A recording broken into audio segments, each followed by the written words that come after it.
नमस्कार, स्वागत है आप सभी का। ग्लोबल अड्डा आप देख रहे हैं और मैं हूं आपके साथ पुनीत मिश्रा। चीन ने चल दी है चाल, और किसके जवाब में? अमेरिका के जवाब में। अमेरिका का जवाब यानी कि H-1B वीज़ा, जिसके नए नियम आ गए अमेरिका की तरफ से। डोनाल्ड ट्रंप ने उस पर साइन कर दिए और सबकी टेंशन को बढ़ाने का काम किया। लेकिन अमेरिका की टेंशन बढ़ाने का काम चीन ने कर डाला है। क्यों कर डाला है, कैसे कर डाला है, पूरी खबर आपको हम बताते हैं। तो चीन ने दुनिया भर के टैलेंट को अपने देश में आकर्षित करने के लिए के वीज़ा शुरू करने का ऐलान कर दिया है। इसे अमेरिका के H-1B वीज़ा का सब्स्टिट्यूट कह लीजिए या विकल्प कह लीजिए, ये बताया जा रहा है। और नया वीज़ा 1 अक्टूबर 2025 से लागू भी हो जाएगा।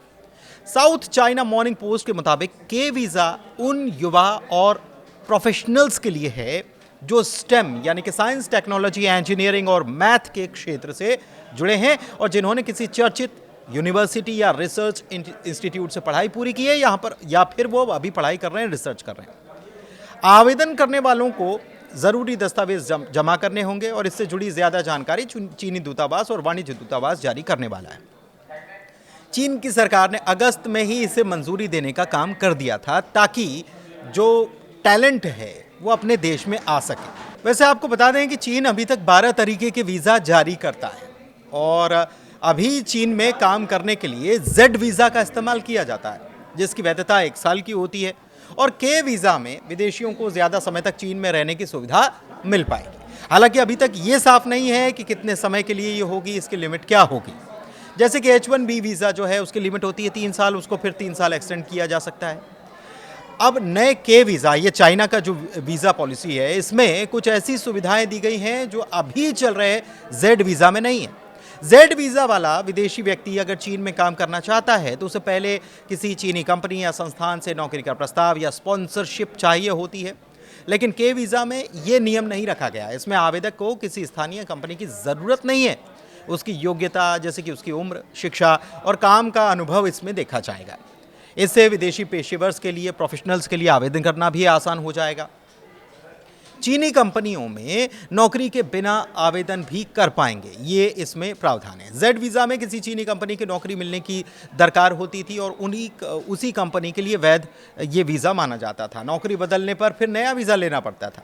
लेकिन के वीज़ा के साथ ऐसा कोई नियम नहीं होगा। शिक्षा और अनुभव के आधार पर सीधे आवेदन किया जा सकता है। अब के वीज़ा फीस के बारे में हालांकि अभी कुछ बताया नहीं गया है। जेड वीज़ा की अगर फीस की बात करें तो हर देश के नागरिकों के लिए ये अलग अलग रखी गई। भारतीय नागरिकों के लिए 2.9 हज़ार रुपये, अमेरिकी नागरिकों के लिए 2.3 हज़ार रुपये, कनाडा के लोगों के लिए 8.5 हज़ार रुपये और ऑस्ट्रेलिया के नागरिकों के लिए 5.5 हज़ार रुपये थी। इसके अलावा वीज़ा आवेदन की प्रक्रिया में सर्विस चार्ज भी जुड़ता है और इसकी कीमत अगर भारतीयों के लिए देखी जाए तो 2 से 3 हज़ार के बीच होती है। ये जेड वीज़ा के बारे में हम बता रहे हैं, के वीज़ा के बारे में नहीं। अब चीन की विदेशी टैलेंट के लिए दो प्रोग्राम भी चीन की तरफ से लॉन्च किए गए। रिपोर्ट्स ये बताती है कि 2035 तक दुनिया की टेक्निकल पावर बनने की ख्वाहिश, तमन्ना जो है वो चीन रखता है और इसके लिए उसे विदेशी एक्सपर्ट्स और कुशल लोग जो होते हैं उनकी ज़रूरत होगी, कामगारों की ज़रूरत होगी। और इस मकसद को पूरा करने के लिए चीन ने ये 2 प्रोग्राम लॉन्च किए। कौन से प्रोग्राम हैं? Talented young scientist programme. ये एशिया और अफ्रीकन जो लोग हैं उनके 45 साल तक के शोधकर्ताओं और चीन में काम करने और रिसर्च करने के लिए ये होगा। इसके अलावा outstanding young scientist fund project, ये 40 साल तक के टॉप क्लास साइंटिस्ट, इंजीनियर्स को चीन में आने और फिर वहाँ काम करने के लिए मौका देने का काम करेगा। इसके अलावा चीन के जो विश्वविद्यालय और शोध संस्थान हैं, बेहतरीन स्टूडेंट्स और रिसर्चर्स को लाने के लिए भी अच्छी सैलरी और बोनस देने का काम कर रहे हैं। दरअसल अमेरिका ने अभी 3 दिन ही हुए H-1B वीज़ा के आवेदन के लिए फ़ीस बढ़ाई और $1 लाख यानी कि करीब भारतीय रुपए में देखा जाए तो 88 लाख रुपए इसे कर दिया गया। अब H-1B वीज़ा के लिए ये फ़ीस ही मान्य की गई है। इससे पहले H-1B वीज़ा के लिए 5.5 से पौने 7 के आसपास लागत आती थी, 6.25 लाख रुपए लगते थे और ये 3 साल के लिए मान्य होता था। इसे दोबारा फीस देकर फिर 3 साल के लिए हम रिन्यू करा सकते थे। इस वीज़ा पर दुनिया भर से लोग काम करने के लिए अमेरिका जाते हैं। हालांकि ये फीस केवल नए विदेश से एंट्री लेने वाले लोगों के लिए लागू होगी। आंकड़े ये भी बताते हैं कि 72% H-1B वीज़ा हर साल भारतीयों को मिलते हैं। 2024 में करीब 2.83 लाख भारतीयों को यह वीज़ा मिला। अब अगर किसी कंपनी को भारत से इंजीनियर रखना है तो फिर उसे $1 लाख अतिरिक्त चुकाने होंगे। औसतन एक भारतीय H1B वीज़ा धारक की सैलरी अमेरिका में $65,000 सालाना होती है। ऐसे में कंपनियां ये सोचेंगी कि क्या किसी को रखने की कीमत इतनी ज़्यादा चुकाना सही होगा और उसकी क्या उस टैलेंट की वर्थ इतनी है या नहीं है, और ऐसे में बड़ी मुश्किल खड़ी हो जा रही है। लेकिन चीन ने इस मौके को भुनाने का काम किया है और चीन ने एक नई वीज़ा पॉलिसी लेकर आ गया है। यह भी कहा जा रहा था कि इसकी वजह से अमेरिका ने जो फैसला लिया H1B वीज़ा का, इसकी वजह से अमेरिका में जो टैलेंट है वो मूव ऑन कर जाएंगे, कंपनियां भी मूव ऑन कर जाएंगी, कहीं और मूव ऑन कर जाएंगी। और ये चीन बहुत अच्छी तरीके से समझता है कि उसकी पॉलिसी में अगर वो थोड़ी ढिलाई लाता है या कुछ नई पॉलिसी वो चेंज करता है तो उसका प्रॉफिट ही होगा। ऐसे में उसके पास टैलेंट जाएंगे, कंपनियां भी वहाँ पर जाएंगी।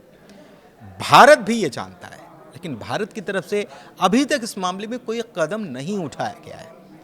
हो सकता है कि आने वाले दिनों में भारत भी इस मामले को लेकर कोई एक नई पॉलिसी लेकर आए, क्योंकि भारत निवेश को हमेशा से नहीं होता, इसके बहाने निवेश भी आएगा और साथ ही साथ जो भारतीय टेक्नोलॉजी के मास्टर्स हैं या और चीज़ों के विषय विशेषज्ञ हैं जो अमेरिका चले जाते थे, जो हमारा टैलेंट जो है वो विदेशों में चला जाता था। और हिंदुस्तान में हमेशा ये बात होती है कि हमारा टैलेंट जो है, हमारे हिंदुस्तान के पास टैलेंट बहुत है लेकिन वो विदेशों में जाकर काम कर रहा है। तो अगर भारत भी कोई पॉलिसी लेकर आता है तो वो टैलेंट हिंदुस्तान में ही आएगा और यहाँ पर कंपनियाँ भी आएंगी और भी विदेशों से भी लोग यहाँ पर काम करने के लिए आएंगे। लेकिन चीन ने इस मामले में कह सकते हैं कि बाजी तो मार ली है, लेकिन भारत की तरफ से इसका जवाब क्या होगा ये आने वाले दिनों में नजर आएगा। फिलहाल बहुत धन्यवाद।